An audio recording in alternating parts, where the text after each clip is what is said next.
آ کر مجھے بتاؤ، آخر تمہارا مسئلہ کیا ہے؟ کیوں مجھے سکون سے نہیں جینے دیتے؟ سب کچھ تو چھین چکے ہو میرا، کیا چھیننا باقی ہے؟ میری وجہ سے نہ جانے کتنوں کا خون کر دیا تم نے، اور کتنوں کا کرنا باقی ہے۔ مجھے ایک ہی بار بتا دو، میری ہمت ٹوٹ چکی ہے، نہیں سہ پاؤں گی کسی اور اپنے کی قربانی۔ میں ایسا کرتی ہوں، اپنی جان لے لیتی ہوں۔ مجھے اب تم سے محبت نہیں، اب تم میری ضد بن گئی ہو۔ وہ نظر نہیں آ رہا تھا، مگر اس کے استے جیسی آواز میری سماعت پر ہتھوڑے برسا رہی تھی، اور میں وہیں نیچے گر گئی۔ پھر مجھے نہیں پتا کہ کیا ہوا۔ جب میری آنکھ کھلی تو سب گھر والے میرے پاس موجود تھے، اور پھر انکل کی کال آئی کہ مومن کو ہوش آ گیا ہے، وہ اب خطرے سے باہر ہے۔ ہم سب نے اللہ پاک کا بے حد شکر ادا کیا۔ اور پھر کچھ دنوں بعد ہی مومن ہاسپٹل سے گھر آ گیا۔ وہ کافی کمزور ہو گیا تھا۔ اسد کافی دنوں سے پھر میرے پاس نہیں آیا تھا۔ وہ زندہ تھا یا مر گیا تھا، مجھے یہ بھی نہیں پتا تھا۔ مومن گھر آ گیا تو زندگی میں کچھ سکون محسوس ہوا تھا۔ اسے زمین کھا گئی تھی یا آسمان نکل گیا تھا، میں مزید اس کے بارے میں سوچنا نہیں چاہتی تھی۔ مجھے اللہ نے بیٹی جیسی رحمت دے کر میرے سارے دکھ درد ختم کر دیے تھے، جسے پا کر ہم سب بہت خوش تھے۔ ہم نے اس کا نام اناب رکھا تھا۔ میں اپنی بیٹی میں اس قدر مگن ہو گئی تھی کہ اپنی بیتی سب فراموش کر بیٹھی تھی، کیونکہ ان سب باتوں کو کافی عرصہ بیت چکا تھا۔ وہ اب مجھے تنگ کرنے نہیں آتا تھا۔ میری زندگی اب آسان ہو چکی تھی۔ اس سے بڑی خوشی کی میرے لیے بھلا اور کیا بات ہو سکتی تھی؟ لیکن یہ میری خام خیالی تھی۔ پھر ایک دن ایسا ہوا جس کا میں نے تصور بھی نہیں کیا تھا۔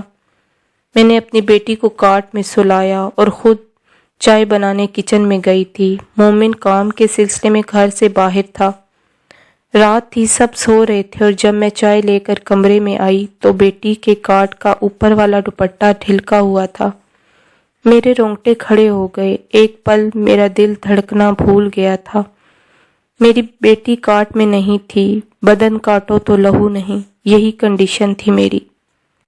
میں بھاگ کر ساس کے کمرے کی طرف بڑھی اور جا کر ان کو بتایا۔ یہ بات پورے گھر میں گردش کرنے لگی تھی، سب بے حد پریشان تھے۔ مومن کا نمبر بن جا رہا تھا، اور یہ پوری رات میں نے روتے ہوئے گزاری تھی۔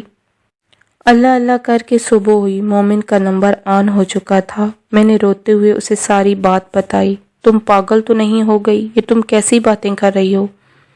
وہ مجھ پر بگڑنے لگے تھے۔ تم اندھی تھی، تم اس وقت کہاں تھی؟ میں کچن میں چائے بنانے گئی تھی۔ ایک رات تم چائے نہ پیتی تو مر نہ جاتی۔ آخر کون لے گیا اسے؟ وہ کچھ ہی دیر میں گھر آ گیا۔ خدا کا خوف کھاؤ، تم کیسی ماں ہو؟ ایک بچی تم سنبھال نہیں سکی۔ وہ کھڑا چلا رہا تھا۔ کہیں اسے اسد تو نہیں لے گیا؟ میرے سسر نے اپنا شک ظاہر کیا۔ میرا دل لرز اٹھا۔ پھر مومن نے اسی دن عمل کرنا شروع کر دیا تھا۔ وہ رات کو دیر سے گھر آنے لگا تھا۔ اس بات کو آج تیسری رات تھی۔ اسد اس کے ہتھے چڑھ گیا تھا۔ آج مومن نے عمل گھر پر کیا تھا۔ تم میرے سامنے آؤ۔ سامنے کیوں نہیں آتے؟ میں نے ہلکا سا دھواں دیکھ لیا تھا، پھر دھواں بڑھنے لگا تھا۔ وہ سامنے صوفے پر بیٹھا مسکرا رہا تھا۔ اس کی آنکھوں میں ایک چمک تھی۔ لو آ گیا تیرے سامنے۔ اس کی آواز میں شیر کی دھاڑ تھی۔ کہاں ہے میری بیٹی؟ مومن نے غصیلی آواز میں پوچھا تھا۔ نہیں جانتا، وہ صاف انکار کر رہا تھا۔ تب مومن نے منہ میں کچھ پڑھ کر پھونک ماری۔ اسد نے غصے میں کہا، ایسا نہ کر۔ وہ زمین پر جا گرا۔ چھوڑوں گا جب تک میری بیٹی کا نہیں بتائے گا۔ مومن باتوں کے ساتھ عمل بھی کر رہا تھا۔ میں بتاتا ہوں، چھوڑ مجھے۔ بولو میری بچی کدھر ہے؟ وہ میرے پاس ہے، لیکن میرا ارادہ اسے اٹھانے کا نہیں تھا۔ وہ میں تم کو دے جاؤں گا، لیکن میری ایک شرط ہے۔ کیا شرط ہے تمہاری؟ میں صرف تم کو دیکھنے کی اجازت چاہتا ہوں۔ نہیں، تم کو اجازت نہیں مل سکتی۔ مومن دھاڑا اور پڑھنا شروع کر دیا تھا۔ وہ تڑپنے لگا اور نیم بے ہوش ہو گیا تھا۔ مومن اب بس کر دو، وہ مر جائے گا۔ میرا دل پتہ نہیں کیوں اس کے لیے اتنی ہمدردی جاگ اٹھی تھی۔ میں نے بے بسی سے اسے روکنا چاہا تھا، تب اس نے عمل ترک کر دیا۔ کاش اسد انسان ہوتا تو میرا انتخاب وہی ہوتا۔